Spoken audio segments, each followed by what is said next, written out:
I didn't know that a relationship was the vehicle to get you to that destination of being married. And if somebody didn't sit down and talk to me about it, me and you would have still been in a relationship right now. Why are you laughing? Probably not.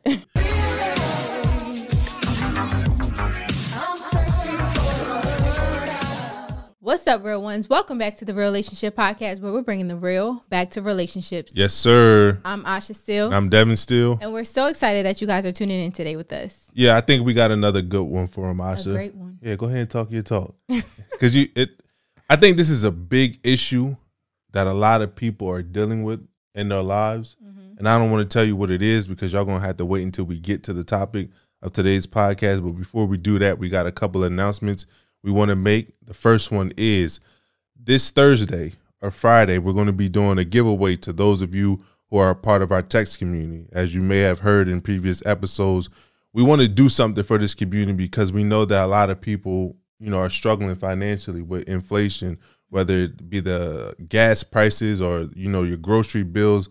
A lot of families are struggling to try to find a way to make ends meet. And we want to do as much as we can to help people out who are part of this community. So this Thursday or Friday, we're going to be doing a giveaway. So make sure if you're not a part of that text community to text us at 302-231-0338. And you just might get a text from us Thursday or Friday to say that you're the winner. Yes. Also, you guys, we will greatly appreciate it if y'all leave us a review, right? Yeah. We've been getting so many great reviews, so much great feedback on our social media, and we just, that's how we keep it going, moving on up, getting great ratings. And so if y'all are feeling the podcast, which I know y'all are because you come back and listen. It's but if y'all are, you pass it along to your friend, let them know about it. Make sure you leave a review, your friend leave a review, your grandma leave a review, everybody leave a review and let us know how awesome our podcast is going, how much it has impacted your life, and what we can do moving forward. Yeah, and if you even have suggestions too, just make sure that you go and you leave a review. We want y'all to leave honest reviews because that's how we learn how to, tailor this podcast to really fit your needs. So if there's areas that you think that we can improve in, if you go on Apple Podcasts, go ahead and leave your review because we're constantly reviewing those, listening to what y'all are saying and what y'all want from us. That's the way that we're going to be able to grow this podcast and really tailor it around the needs of our listeners. And also, this is how we're going to spread this. This is how we're going to grow our community, is by people leaving reviews. So when they're scrolling through Apple, they're like, well, what's a good relationship podcast that I can listen to really help out, what I'm going through right now, or help us create, the relationship that really flourishes. People look at these reviews. So if this podcast has impacted your life in any way, shape, or form, go ahead and leave that review on Apple Podcasts. Yes. So moving right along into our keeping it real moment, you guys. So we was having a discussion last week, and it dawned on us that we did not share our gender reveal with our real ones. We were tripping. We did not let you guys know. And I know a lot of times I think to myself like, oh, okay, since we're posting on social media, you just think that everyone's on social media, right? Right. But y'all supposed to get the exclusive. Y'all are. Y'all are real ones. And then some real ones may not be on social media, you know? So if y'all guys don't know, we are having a boy. Having a girl. Yes, another little girl. If y'all do have the opportunity to go on social media, if y'all haven't seen it, y'all have to watch our reveal video. It's hilarious. Devin decided to try and prank me, you guys, with a little note card. Okay, so let me just give a little backstory. So we went to the doctors. This time around, we didn't want to know. Again, we wanted to do a reveal. And so they put it in an envelope, what we're having. And it was sealed up. So we passed it along to my sister so that she can get the, things that we wanted to, the decorations or whatever we wanted to get so that we can do this reveal, right? Devin took it upon himself to try to prank me and make up this fake reveal letter, okay? That thing looked real, though. So in his mind, I guess he just knew he was having a boy this time around. And so he wrote on the card that he was having a girl, so he could prank me with this fake letter that we're having a girl. But in reality, on both cards, it was a girl. Yeah, I don't know. I really thought, because I felt like if I put a boy on there, then I was going to have a girl. But if I tricked you and said that we were having a girl, since you was team girl, then we would really have a boy. Yeah. So to see how hype you was when you open up that, and I'm like, she don't even know that this is not the real thing, because I done put the letterhead from Texas Children's Hospital on the paper that I created to say that it was a girl, and Asha was talking mad trash. Like, she was so hyped that it was a girl, and I was like, all right, well, when she open up the real thing, she gonna see it's a boy, and it's gonna, like, you know, crush her little spirits. But when we open it, it said another girl. I don't think that I can make boys. So with that being said, I'm done.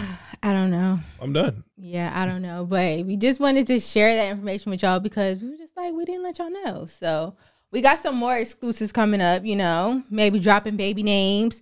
Maybe y'all get the exclusive on that. Maybe. We got to make it up to him. We got to make it up to him. But yeah, let's get into today's episode, because this is not going to be a long... Wait. Oh. Wait, before you get there, we have a message from a real one. Can we get a message? I'm sorry, y'all. So it says, my boyfriend and I don't spend time together. We live together for almost 4 years. We don't have any kids. Our working hours are manageable. He would rather play his online games than spend time with me. If he does spend time with me, it would be less than 10 minutes. His idea of spending time is playing Uno. We all love a good game of Uno. I love Uno. Shout out to Uno. Come sponsor the podcast. We used to have our Netflix/movie night, but all of a sudden it stopped after a year of living together. What should we do? Well, I think anytime that you see a message or you hear somebody say all of a sudden, it's like it didn't happen all of a sudden. Like, these are things that have been going on that you may not have noticed, or there may have been things that happened that you let slide, and now you end up at this result. Right. At this result. Rarely do things all of a suddenly just happen. There have been signs, but sometimes we neglect those signs, right? So what I would say, let's just say if we're talking about a car, if your car is not driving the way it used to, is not getting you to the place where you want to go, that check engine light is on, the first thing you need to do is lift up the hood to find out what's going on. So this is the same thing with your relationship. If you're at a place in which you don't want to be, you never intended to be, let's lift up the hood to your relationship and find out what are the underlying issues that are causing y'all not to spend as much quality time as y'all had before. When you move in with somebody, especially when there's no like real commitment as far as getting engaged or marriagement, a lot of the times relationship satisfaction starts to deteriorate. So you have to check that to see what is going on after y'all moved in together. And then you see a different side of somebody that you didn't get to see before, because now you're spending a lot of time together.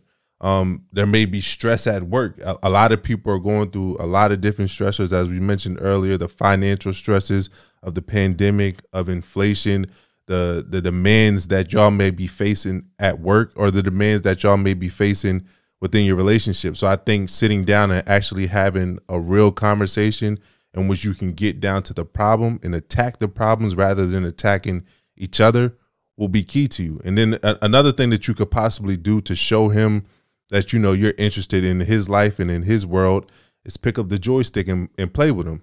And that may open him up to really talk about some other things as you're playing the game. So there's a lot of different things that you can do to try to get over this challenge that you're facing in your relationship right now. Yeah, I feel like that's a good one. It could be helpful. It could not. But I mean, it's just what you're willing to try to do to, you know, gauge where your relationship is and where it can go. Even with the playing Uno, clearly, I mean, he likes to play games, not in a negative way, but he likes to play games. He likes to play. He sure do. He played too many games. Okay, he likes to play Uno. So maybe if it is incorporating another game that maybe she likes as well, they both can play, and you can have like a game night type of thing, since y'all not doing the movie night anymore.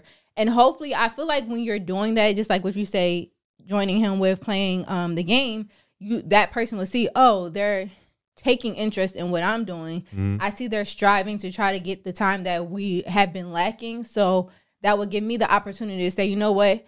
You've been putting in all this effort. Let's go do something that you enjoy doing. Let's go try this. You know, that may work. It may not work, but I feel like it's always a great idea to just start from somewhere. But I think definitely having that conversation to see why it did stop, when it did stop, and what y'all can do to implement the things that y'all were doing before now into your relationship, resolve whatever issues that y'all may are currently going through, so that y'all can, work through that. But and I think the biggest thing is that doesn't mean, just run away. Because I think a lot of times when people are going through these challenges, we're like, well, this is not working out. Let's just go our separate ways. But in relationships and marriages, there are always going to be challenges, and we have to learn how to overcome those challenges without the thought of just, dropping the relationship. I think that too many times in life, we get rid of people right too quickly. I don't know if it's because of things that we've been through in our life, or is that, there's this preaching going on and motivation going on that you deserve everything that you want to have in this world. And if somebody's not giving us exactly what we want in that moment, we'll go find somebody that does, not knowing that everybody has their flaws and there are always going to be issues that you're going to have to work through when you're trying to grow a life with somebody. So hopefully that helps. And, you reach back out to us and let us know, what's going on in your relationship, but we hope for the best for y'all. Yeah. So getting into today's topic, you guys, we are talking about the benefits of marriage. Yeah, because when we were doing the research for last week's episode, one of the things that we kept seeing constantly in the research literature was that most people don't get married because they don't think it's beneficial. So we definitely wanted to touch on that topic because it's alarming the amount of people who are not getting married now, who would rather be single, who would just rather cohabitate and not really make it official. So we wanted to take an episode where we just touch on the top benefits that come with being married so that people can really make informed decisions. Because I know that, for us, a lot of times when you're growing up, you just listen to what other people say, right, or you listen to what society tells you, and you don't really do the research yourself or find out what's really real. You just go off of what people tell you. So with that being said, Asha, what was your thoughts growing up about marriage? Did you ever see yourself getting married or wanting to be married? So honestly, I don't recall a time where I was like, I saw myself like getting married or being married. Right. Only because I didn't really see a healthy marriage growing up. I saw a few examples of people being married, and it was okay, but it wasn't anything that looked ideal or like something that I wanted to be a part of, unfortunately. Right. And so I didn't put that much thought or effort into, when I get older, I want to be married. I want my marriage to, look like this or have a certain representation of what a healthy marriage looked like. So I honestly didn't really put that much thought into it. How about you? No, I definitely didn't want to get married. I didn't want to get married at all. At all. No, I never thought about it. I never wanted it because I didn't see, like we said before, my parents got divorced when I was in 3rd grade. I don't know how old you are during that time, like 8 or 9, but I didn't really get to see marriage. And, from the men that were around me and people that were around me, they always talked down on marriage. Like it was all about getting girls. It was all about getting money, but it was never really about getting married. And I think that although they were trying to guide me in the right way, I didn't realize when I was young that guidance was wrapped up in trauma, that a lot of them had bad experiences with women. They no longer trusted women.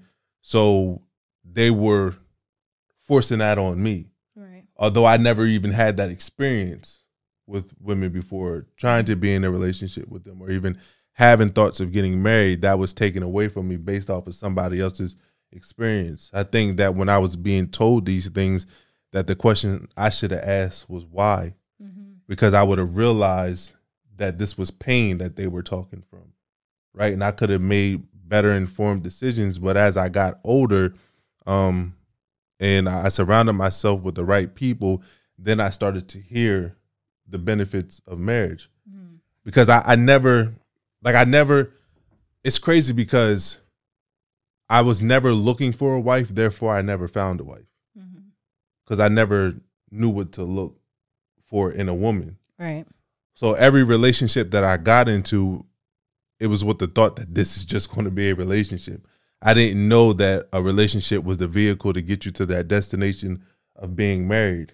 And if somebody didn't sit down and talk to me about it, me and you would have still been in a relationship right now. Why are you laughing? Probably not. Probably. Probably You know not. how I mean? How long people be sitting in a relationship? Because you just, hold on. You just sat here and said that you didn't have no thoughts of getting married when you was, no, Yeah, when I was because we younger. got you on tape. No, we got you on tape saying this. Yeah, I said. No, when I was hold younger. on. Let me just repeat it. Okay. You just said that you didn't have no thoughts of getting married when you was growing up, right? Absolutely. Okay, and I didn't know that I was supposed to be dating a woman with intentions on getting married. Right. So if you don't have no thoughts, that means I'm not getting pressured. Right. And if I don't know that I'm supposed to be working towards getting married, that means me and you a decade later would have been in the same.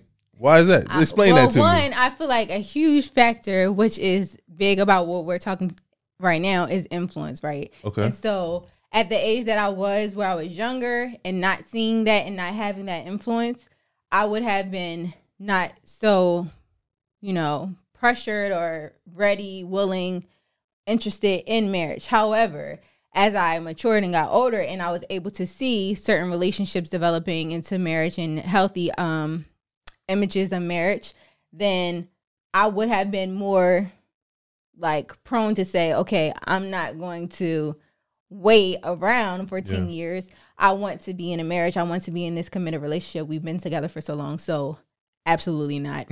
I have been in a marriage, in a relationship for a decade. I have a question for you because I never asked you this, and I want to get inside the minds and let people inside the lifestyle of NFL wives. Is there like pressure within that group or within that community on whether you're a girlfriend or you're a wife? Can you see the difference? Can you see that people may look down on those who are just girlfriends, and that could have put the pressure on you to become a wife, and then you pressure me? I feel like it's pressure all around, not even just in that particular group. I feel like you can have your own group of friends outside of whatever you feel you are, or even in different like environments, whether it be the husband's career or the wife's career. I feel like it is pressure to have a certain lifestyle, right? Mm-hmm. To live up to the expectation of being a wife and having children, raising a family, and doing certain things. So I definitely feel like to an extent there is, but I wouldn't just say, oh, just amongst that group it's so strong. Mm-hmm. But yeah, you can definitely see a difference. Like, okay, the girlfriends are with the girlfriend, you may be with the wives, but did you get to that wife stage yet? Or are we going to expect another girlfriend next week from him? Who's coming to the games this week? Who's at the trainings and all this other stuff? So it's like, I feel like it's a little bit more hesitant in certain environments because it's just like you see people come and go. Yeah. So you just like, you don't want to just get mixy with certain people and then it's like, okay, now someone else is coming in, right? So you have to be mindful of that, especially as an adult. Like it's more difficult as an adult to like meet people and make friends, like solid relationships. Mm-hmm. So just like you guys' career is like, okay, y'all may be at this team one week, maybe somewhere else, and you're trying to get comfortable and get to know everybody. It's the same thing for the wives. So it's like you have to have some type of discretion when mingling with people. So now I'm going to ask you the tough question. I'm going to put the pressure on you. Put it on me. So you just said like not even just within the NFL community that there is pressure to be a wife, but in society in general, right? Right. For women. So do you think most women want to marry because they actually believe in the benefits of marriage? Or do they just want to do it to say, I'm a wife? Now what? I feel like for some it's both. It's a little bit of both. I feel like there is, to be honest, a certain, I don't want to say like a hierarchy, but like there's a certain status that comes along with saying I'm a wife. Like that alone is a status. Like I'm a wife. Right. Like I have a ring. This is what it is. Like I have this stamp, signed, sealed, and approved. This is who I am. Like I'm of that much importance within my family, within my man's life, right? And so I think it is very much like very important, the title and the aspect of how you are looked at, the persona and the role that you're playing being a wife. But I also think like just the idea of what it takes to be a wife is very important. Like your morals, your values, the things that you're able to implement within yourself and change, and then have that implemented within your household and your children, and to see how all of that is, it's a lot that comes with it. So it's like, if you're just looking to be, oh, I'm a wife, and you're just looking for the title, you don't know what you're signing up for, because it's a lot of work. Did it? That's crazy. We way off topic, but I'm liking the way this is going right now because I'm learning some things. Mm-hmm. So my question to you is, because you never saw a healthy marriage when you were growing up, and nobody ever taught you how to be a wife. That'd be fair to say. We had that conversation before, right? Right. Did it blow your mind, everything that came with being a wife? Yes. I was like, what did I sign up for? This the real, like you literally would feel like it's like you sign, and I'm just giving this like hypothetically, but you have like a application and it's a job description of what you're applying for. But just imagine that you don't have the job description, right? So you're applying for a position, but you don't have the full description of what it entails. I like that. Detail. You came up with that on the spot, or you've been thinking about this for years? No. I just came up because that's how real it is, right? It's like I had no idea what I was getting myself into. I just thought of, the basics of what I may see on TV or what I may heard from conversation here and there, but nothing in depth to what it takes to actually be a wife and all that goes into it.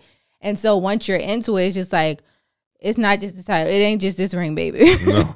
It's a lot of work, okay? Yeah. So to get to this point, it's like, I feel like it is an amazing like space or accomplishment in a sense to get to that role of being a husband and a wife, but also understanding like what it takes to stay there, what it takes to maintain that, what it takes. It's not easy. Yeah. No, I agree. I didn't know either. So I wasn't taught how to be a husband. I didn't know what really being a husband entailed. Mm-hmm. I just knew I loved you, and I knew that I wanted to build a life with you. And being a protector is easy for me. You know what I mean? Mm-hmm. That's something I am naturally. Being a provider, that's something that I'm natural at doing, especially what I was able to reach in my career. I knew I wouldn't have any issues being a provider and a protector, a provider financially. But being a provider means so much more than financially when you're becoming a husband. Mm-hmm. Like, you have to be able to provide guidance. You have to be able to provide love, friendship, understanding, trust, wisdom. Like, it's so much more to being a husband. And I didn't really know about all those things, about the different aspects of life to be able to guide and protect you, even protecting you from myself. Right. Because, when you're single for so long and you've been living a life that you wanted to live for so long, you're selfish in nature. So there's a lot of things that you don't want to let go of because so many things have brought you pleasure before. That now when you become one with somebody, you have to sacrifice some of those things that may make you happy if it's hurting your partner. And I think initially when me and you were boyfriend and girlfriend, I didn't really understand that. I wanted to do what I wanted to do because I'm making this amount of money. Society told me that I don't got to answer to nobody. Right. But as I stepped into that role of being a husband, I actually took the time to study what it means to be a husband and how I can really show up from y'all. That's when I felt like I was really ready to lead.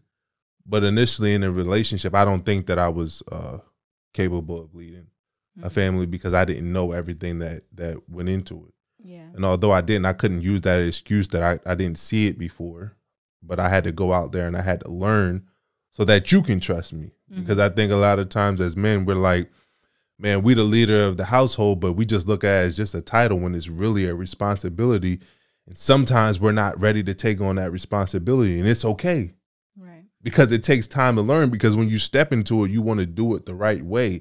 You don't want to demand respect from anybody, but you want to garner that from them. You want people to look at you like, man, I really trust where he's going in his life. I trust his decision making. I trust his protection. Let me go ahead and place myself underneath him because I'm not afraid that he's going to lead me astray. Mm-hmm. So it definitely was tough on my behalf just as well as yours because we didn't really come from backgrounds of it.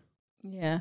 I think that's what makes this episode important, because I feel like a lot of people, you have outside influence of what it is to be married, right? And unfortunately for a lot of people, especially nowadays, is a negative perception on marriage, right? You don't see, like we said, the benefits of what marriage is. Of course, I feel like the common, what you would think of, general, of you get to spend your life with this person, you get to have somebody come home to you, get to have somebody that's supportive of you, love you unconditionally, you know, those type of things. The things where it's like, okay, we get it. You're in a relationship, where you're in a marriage. That comes along with being with that partner, right? But people don't really dig deeper into what it really is to have those benefits of marriage and what that looks like. And so I think this conversation was necessary when we were talking about it, because you get to dive a little bit deeper into, okay, what makes marriage so beneficial. Yeah. And before we jump into what the research says, I want to give a little bit of our own personal perception or experience with marriage. So what would you say is the top benefit for you of being married? Outside of what we're talking about. Yeah. Or even if it's within it. I would say, okay, so should I give the breakdown of what we're talking about? No, we'll get the breakdown. Okay, so I would say it has to do, a huge portion of it has to do with one of the factors, or one of the top benefits being how it affects your household dynamic or your children. And I can speak to that from coming from a broken family or a blended household, that I see how being married and that interaction of raising children in your household as a married couple affects the child. That I didn't necessarily get. And I think that has been like the biggest thing for me to actually see the difference of, and feel the difference of, in a sense, that I didn't necessarily get before. Because like I said, I could see, you know, oh, of course, it's the love and you're there for that person and they're there for you and they support you. But seeing how it affects another human being is like very eye-opening. I think for me, and we had this talk yesterday because I had to go out of town speak. What was it, Monday? Yeah, Monday. And when I was going, you had called me and you told me that Aria was like, well, where's Dad at? When's he coming home? I really miss Dad. And she sent me a video telling me how much she missed me, right? And then when I got home and you picked me up from the airport, the first thing you did was like hug and kiss on me. And you had this big smile on my face. Mind you, I was only going for 24 hours, but you act like I was going for like a week. Oh my goodness. Leah was extremely happy and kept hugging on me when she got home from school. And it's just like, for me, like being married, I think the biggest benefit is that you have people who are expecting you to come home to them and are happy that you are coming home to them. Yeah. And I think nowadays a lot of men feel like their lives don't have value. A lot of black men specifically feel like their life is not valuable.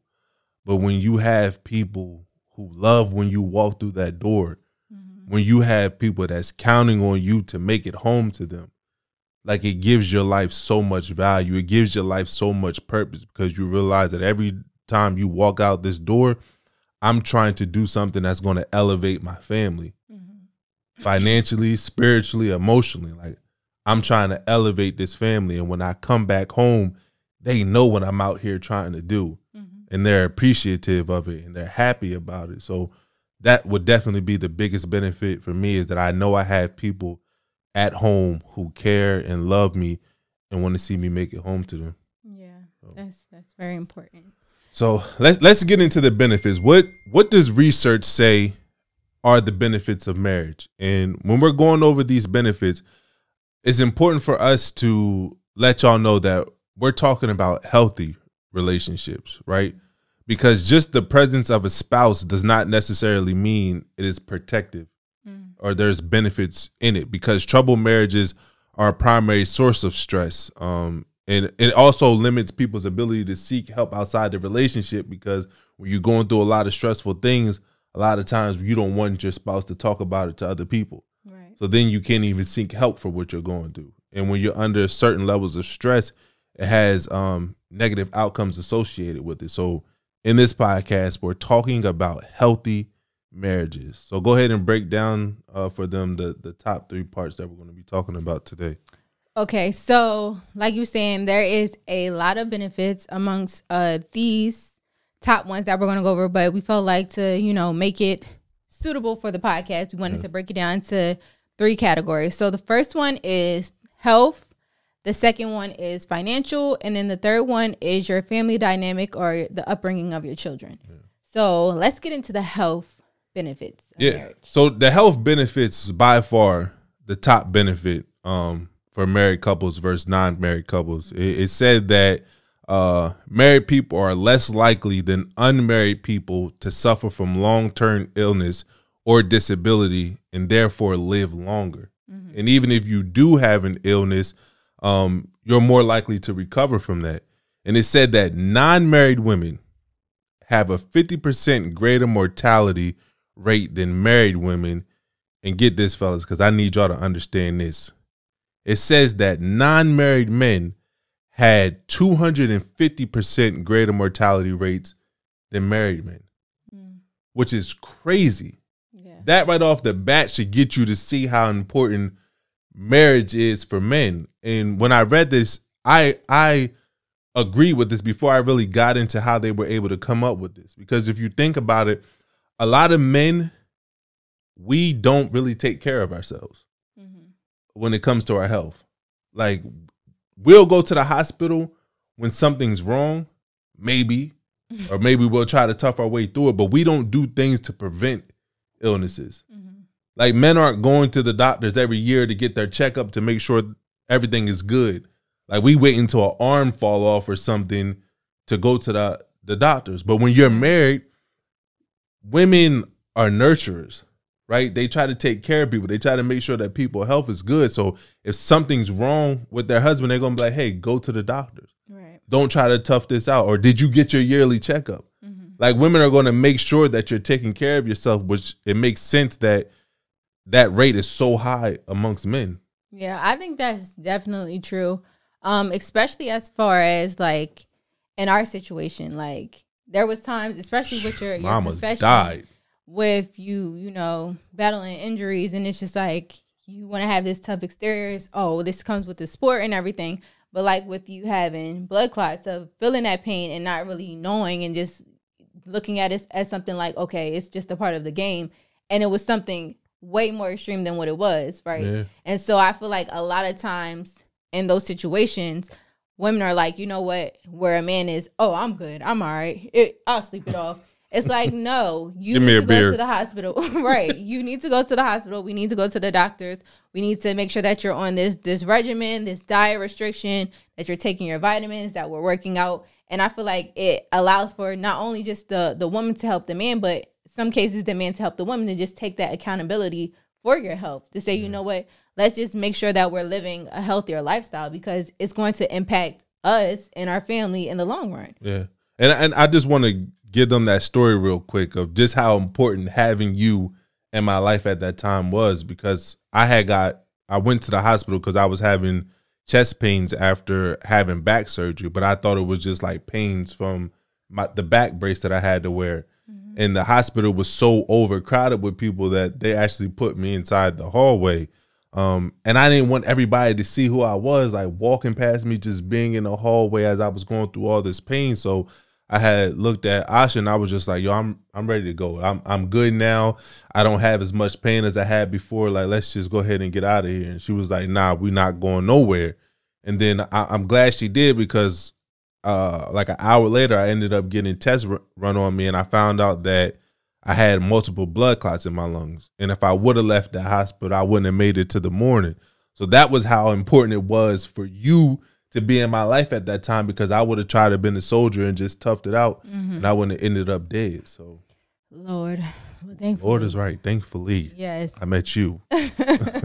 But no, so next, let's talk about. Oh, I did want to touch on something else too.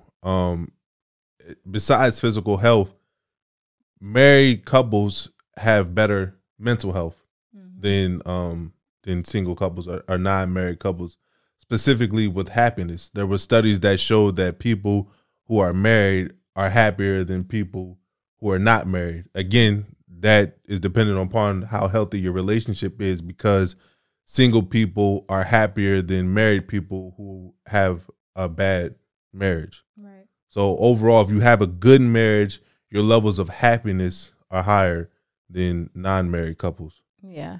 So I think it's important to stress the healthy marriage. Yeah. Because even with this next point of being financially, right, it's so much great benefits to being married financially. But we also talk to couples who there's a lot of financial burden and stress when you are married if you're not communicating. So I think that's why it's so important for us to stress the importance of healthy marriage, healthy habits, healthy all around, because it's just like when you are implementing certain things, it's going to work a certain way, right? And so financially, if you're bringing in a 2-person household income, right, and y'all are balancing out y'all money, y'all able to manage y'all money in a certain way, y'all are able to contribute to the household, it's beneficial.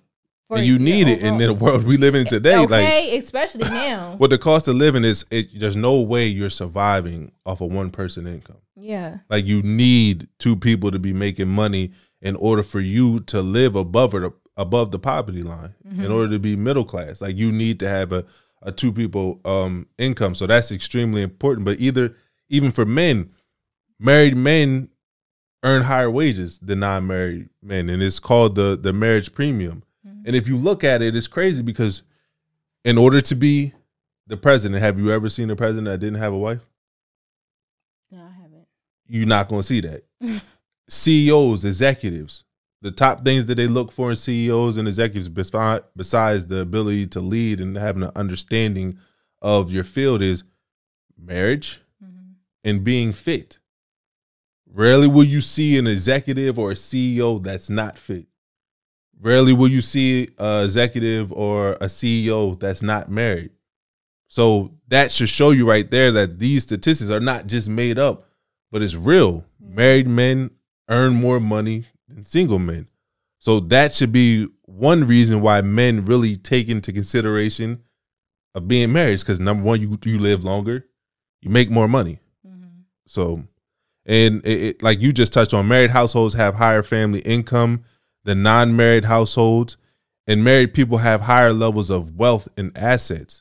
And the crazy thing about this is that it was far more than twice that of other non-married households, which suggests that this is not merely due to the combination of 2 people's incomes coming together, 2 people's assets and wealth coming together, but it's things that you actually accumulate while together, because think 2 brains are better than 1. Right. When you have 2 people really sitting down and finding out ways to really elevate the family and create wealth and to gain assets, you're going to gain more. Right. Instead of you trying to do it on your own. Yeah. And then you also got to think long term, right? So, of course, when we're talking about healthy marriages and the benefits of it, you think about the long term aspect of if you have better health, you live a longer life.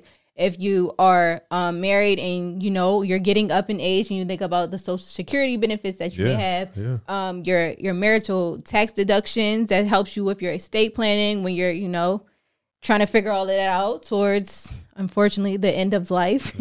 That's serious things. Like, those are conversations that we, unfortunately, some of us don't have that conversation until it's too late, right? And so I think when you're married, you can sit down and have those conversations and say, okay, this is how I want this to be. This is what we're working to. This is what we're going to have, so that when we do retire, we're able to live a certain lifestyle, and we have all of these things implemented in order, so that we're not stressed out in our other half of life where we're supposed to be relaxing, you know, living stress-free in a sense. Yeah.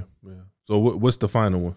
And so the final one, which we said, was the family dynamic and the upbringing of children, which I think is very important. Like I said, to me, it's so important, because when you are married and you do have children, you're creating a household. You're creating lives and individuals to grow up and become adults, right? And you're setting a blueprint. You creating be productive and to have their own outlooks on life and to have their own families and all this other stuff. So it's a cycle. It's the cycle of life, right? And so I think it's so important for you. Is that a Disney song? I feel like that's a Lion King, the right? circle. Yeah. But I don't know. I only thought about that because me and Aria was blasting Disney songs all this morning before she went to school. I don't know why that just popped in my head. But no, it's like you. I don't feel like we realize it enough while we're in the midst of it, right? It's just like you're so much in the hustle and bustle of trying to raise children, trying to make sure you get done what needs to get done, and they have what they need. But it's so important to instill certain values in them at a young age because it molds them in a sense to be the individuals that they're going to be and to help them make the decisions that they make as they become adults. And so I think that's very important. Like I was saying, to me, to see the difference from being a product of a broken home to creating a healthy home for our children, to see the difference and how much it impacts their lives. Yeah. Yeah. So like you said, there's a lot of positive developmental outcomes associated with children being raised by their own married parents. So I'm going to run off on a few of them that I had saw. One of them is they're less likely to die in infancy. The second one is they're less likely to drop out of high school. They attain higher levels of education. They're less likely to have children out of wedlock and as teenagers, and they have better mental health as adults.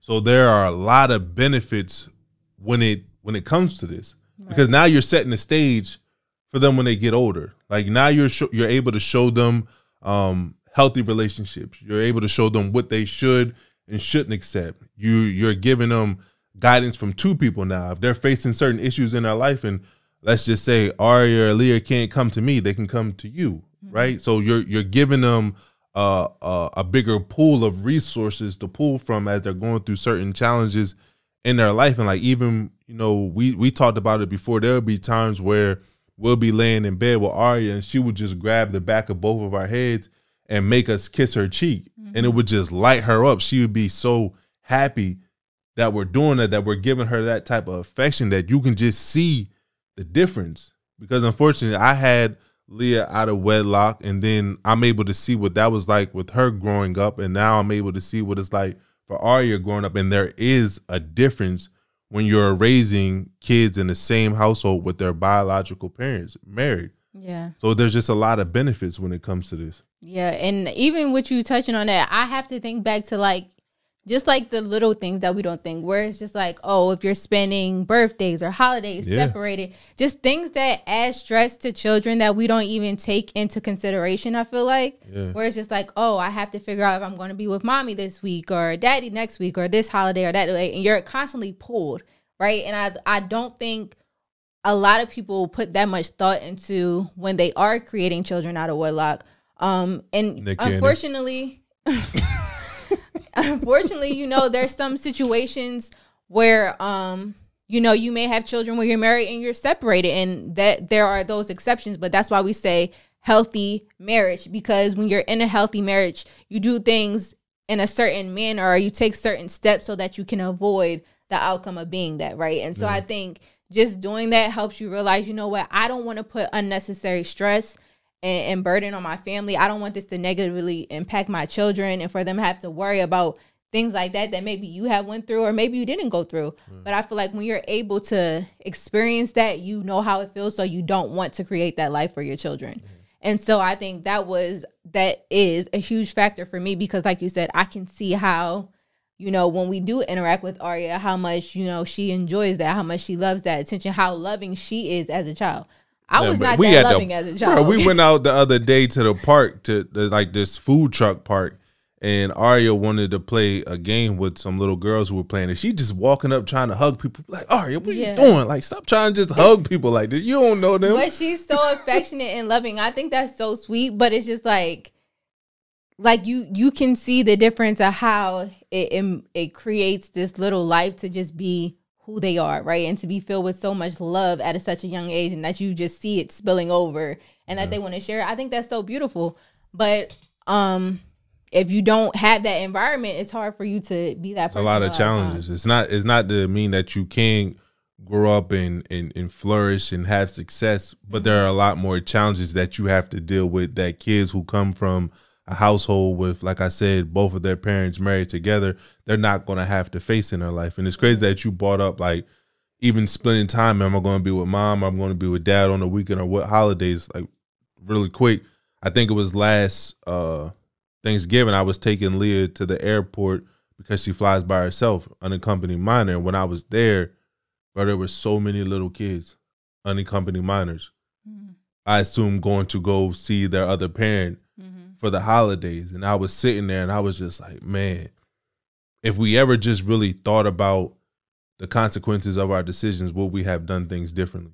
Yeah. Because a lot of times people say make a decision and live with it, but you make a decision, you live with the consequences. And all those kids having to travel to see their parents on the holidays and leave one parent and go to another one when I'm pretty sure they want to be around both of them. It's like that's a result of the decisions that we made. Right. So it's just like, I don't know. I think that we have to just really think deeper when we're making decisions, because they don't just alter our lives, but they alter the lives that we create. And then I think it's also important for us to actually do our own research on the benefits of marriage, because like you said earlier in the podcast, I think there's this negative connotation when it comes to marriage. Like, nobody wants to be married now. Like, the rates of marriage are slowing down extremely. And it's because we have this negative perception of what marriage is and what it represents, but it's not. Right. It's really not. I just think that the negative things impact people more, that we don't even focus on the positives. Yeah. And also understanding that, like, that influence plays a huge role. Like, you can't be negatively impacted by other people's experience and allow for that to shift your own decision or your own experience as well. Like, you can create a healthy marriage, you can create a healthy lifestyle for yourself, aside from what you may know or may be brought up in. And I think that's very important for us to see, and for a lot of people, a lot more people who are in healthy marriages to speak on, because it's just like, we see so many people getting divorced, so many people separating, so many people saying, oh, I would never get married. This is just, so horrible. And it's like, there are so many people who have successful relationships, have successful, healthy relationships, healthy marriages. And speaking on that allows for you to see that, you know what, I can have that as well. And I think once we are opening our eyes and being able to surround ourselves with that type of influence, then it would shift the negative perception that we have. Yeah, because it's crazy, because you will hear a lot of people say things like, what is the point of getting married if half the marriages don't last anyway? The divorce rates is a little bit above 40%. What is the point of getting married? What about the other 60%? Like, why are you automatically assuming that you're going to be a part of that 40% when there's another 60% of people who are married, who are lasting, who are raising healthy kids, who are living longer, who have less mental health problems, who are building generational wealth with their significant other? Why do you automatically assume you're going to be a part of that 40%? Yes, that number is large, but so is 60. Right. So you got to ask yourself, what are you willing to do to make sure you're a part of that 60% and not that 40%? Because like I said, everything is really a result of the consequences of the decisions that we make. So what type of decisions are you going to make sure that your marriage is successful? Yes. So we left you guys with a lot of information and some questions to answer. We hopefully you guys enjoy this podcast and y'all got something from it. And until next time, you guys, keep it real. Yes, sir.